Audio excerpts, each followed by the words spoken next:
terbuka rohaninya, sehingga kita ini menjadi insan-insan yang mengikuti kesucian dan kemuliaan beliau yang memberikan nafas pada diri kita.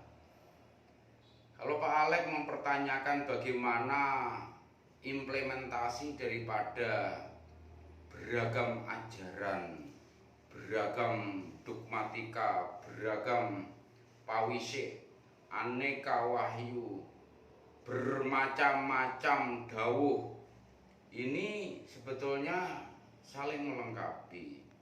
Berbagai konflik, berbagai persoalan, berbagai dilema, aneka hal yang sifatnya kompleks diberikan jawaban-jawaban banyak yang logik.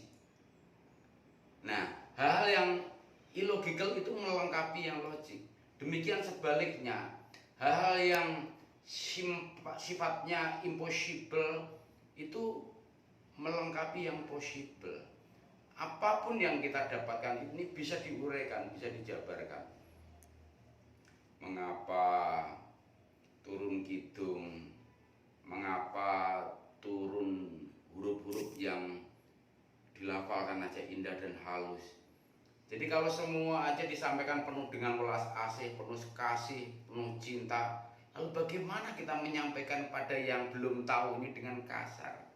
Kan nggak logis. Jadi disinilah letaknya kita harus meluruskan, mengimplementasikan, mengamalkan, menyampaikan apapun bentuk ajaran, didikan, pesan itu dengan kebijaksanaan, dengan kearifan, penuh kasih cinta dalam menyampaikannya. Nah, kita menyampaikan anugerah Gusti Kamurbeng dumadi kok miso-miso, ya kan, marah-marah, teriak-teriak, nggak pada tempatnya. Jadi bertolak belakang, jadi nggak nyambung. Nah, disinilah sebetulnya tuntutan kita itu memiliki kecerdasan rohani dalam praktek hidup. Jadi melembutkan aneka hal yang berbenturan, yang bertolak belakang, ini diselaraskan. Masing-masing bisa beradaptasi dengan saling berbagi rasa hidup, berbagi nalar, berbagi perasaan, dan membangkitkan kecerdasan rohani dalam kehidupan ini, maka akan tercipta harmoni, keselarasan, keindahan. Maka setiap insan yang menerapkan lapang jiwa, belajar ikhlas, belajar legowo dalam hidupnya, akan disambut cakrawala yang indah sekali. Bahkan setiap saat dihadiri pelangi, cakrawala yang mula-mula mendung gelap menjadi perlahan indah sekali dengan berbagi semburat sinar surya menuju ke belahan bumi lain, ya kan?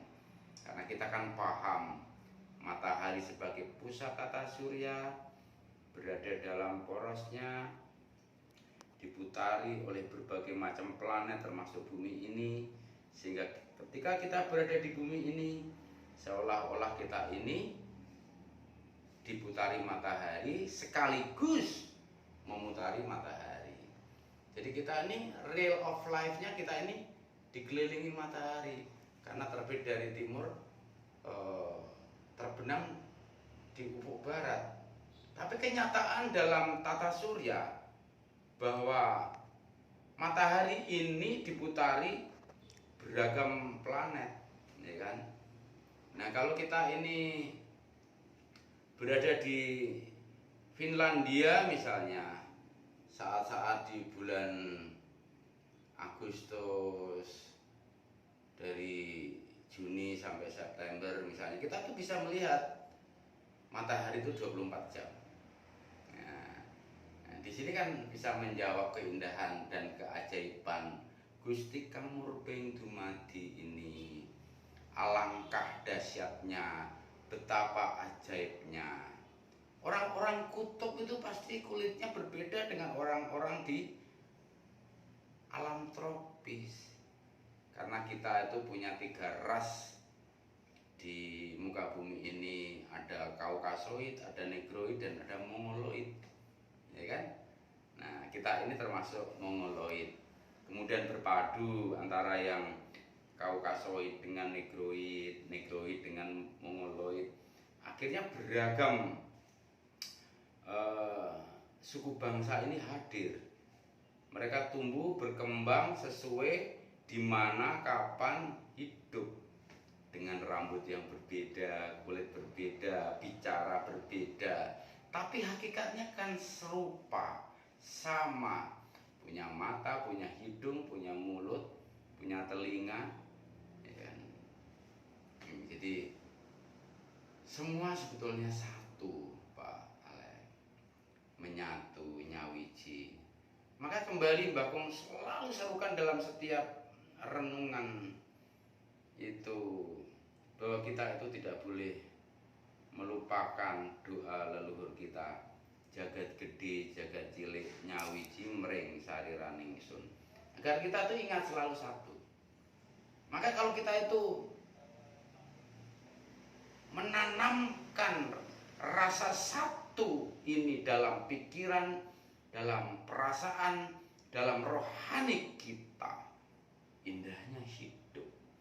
Yang ada adalah harmoni, keselarasan, keelokan, keindahan, keteduhan, kenyamanan. Inilah sebetulnya yang ingin dicapai oleh insan-insan di muka bumi ini. Bisa jadi suatu ketika nanti yang di luar akal pikiran kita ini ada kehidupan di dimensi lain, di planet lain, di galaksi lain. Hanya saat ini belum terjangkau oleh kita yang ada di planet bumi ini. Kita mau mengolok-olok? Tidak. Jadi kita harus bersyukur dengan keragaman, dengan anugerah, berbagai karunia, berbagai kasih cinta yang diturunkan pada diri kita manusia.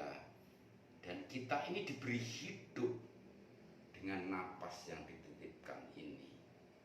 Jadi maka menjaga ini kita harus tetap ada konektivitas, ada frekuensi, ada sinyal. Nah, untuk menjaga sinyal inilah yang berulang kali Mbah Kong titipkan pesan pada semuanya, ya kan? Terapkan pernapasan panjang. Ya, terapkan terus. Terapkan terus. Ini hal yang vital, fatal. Kan jawabannya mudah. Sering Mbah Kong ingatkan, kalau kita tutup hidup, mulut N, ya kan? Maka dengan demikian hal-hal yang simpel dan mudah ini jangan dibikin sulit, jangan dibikin repot, jangan dibikin runyam. Yang simpel ini harus benar-benar sampai pada generasi muda kita, pada siapapun yang mau. Kalau nggak mau jangan dipaksa. Kalau sudah terprovokasi, terintimidasi, tercuci otaknya untuk hal-hal yang hanya satu saja yang diikutin dalam pola pikir, tidak memiliki objektivitas penalaran dari berbagai dimensi sudut pandang, ya nggak usah dipaksakan. Gitu